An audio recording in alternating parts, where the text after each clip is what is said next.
অবশেষে গুঞ্জনের সমাপ্তি টেনে আজ পদত্যাগ করতে পারেন কাজী হাবিবুল আওয়াল নেতৃত্বাধীন নির্বাচন কমিশন। বৃহস্পতিবার দুপুর 12টায় সংবাদ সম্মেলন করে প্রধান নির্বাচন কমিশন সহ অন্য কমিশনাররা পদত্যাগ করবেন বলে জানা গেছে। ইসির একাধিক সূত্র পদত্যাগের বিষয়টি নিশ্চিত করেছে।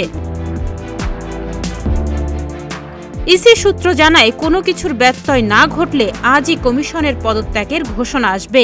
পদত্যাগের জন্য ইতোমধ্যে প্রয়োজনীয় সব প্রস্তুতি নিয়েছে কমিশনাররা।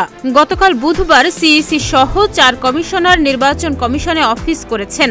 সেখানে অনানুষ্ঠানিক বৈঠকও করেছেন তারা।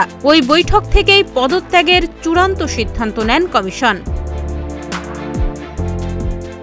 তবে গতকাল সারা দিন সাংবাদিকরা নানা বিষয়ে জানতে চাইলেও কোনো কমিশনার পদত্যাগের বিষয়ে মুখ খোলেননি। সিইসি অফিস থেকে বের হওয়ার সময় তাকে এ বিষয়ে প্রশ্ন করেন সাংবাদিকরা। জবাবে তিনি বলেন, নো কমেন্টস। বৃহস্পতিবার দুপুর 12টায় সংবাদ সম্মেলন করব, তখন বিস্তারিত জানাবো। রাষ্ট্রপতির সাথে কখন দেখা হবে এমন প্রশ্নে কাজী হাবিবুল আওয়াল বলেন, কালই দেখা হবে, আপনাদের সবকিছুই জানাবো কাল। ছাত্র জনতার অভ্যুত্থানে শেখ হাসিনার পদত্যাগ ও নতুন অন্তর্বর্তীকালীন সরকারের শপথের পর রাষ্ট্রের বিভিন্ন গুরুত্বপূর্ণ প্রতিষ্ঠানে ব্যাপক রদবদল হয়েছে। পদত্যাগের হিড়িক পড়েছে সব সেক্টরেই। রাষ্ট্র সংস্কারের চলমান প্রেক্ষাপটে কেউ স্বেচ্ছায়, আবার কেউ বাধ্য হয়ে পদত্যাগপত্রে সই করছেন।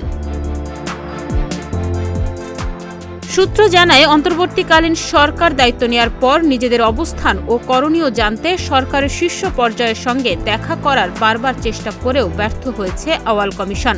আর সরকারের সাড়া না পেয়েই সিইসি কাজী হাবিবুল আওয়াল কলাম লিখে সরকার বা জনগণকে তাদের নিজেদের অবস্থান জানানোর চেষ্টা করেন। সেখানে তিনি নিজেও দাবি করেন, আলোচনার জন্য কোনো লোক না পাওয়ায় তিনি পত্রিকায় কলামের মাধ্যমে নিজের বক্তব্য তুলে ধরেছেন। সিইসির কলাম নিয়ে বেশ তোলপাড় শুরু হয়। গুরুত্বপূর্ণ সাংবিধানিক পদ থেকে সংসদ ভাঙা নিয়ে রাষ্ট্রপতির সিদ্ধান্তের সমালোচনা করায় সিইসির পদে থাকা নিয়ে প্রশ্ন তোলেন আইন ও সংবিধান বিশেষজ্ঞরা। এছাড়া সিইসি পদে থাকার নৈতিক অধিকার হারিয়েছেন বলে মনে করেছিলেন অনেকে।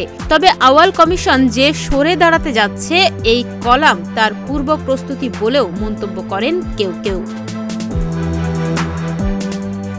ডেস্ক রিপোর্ট, প্রতিদিনের বাংলাদেশ।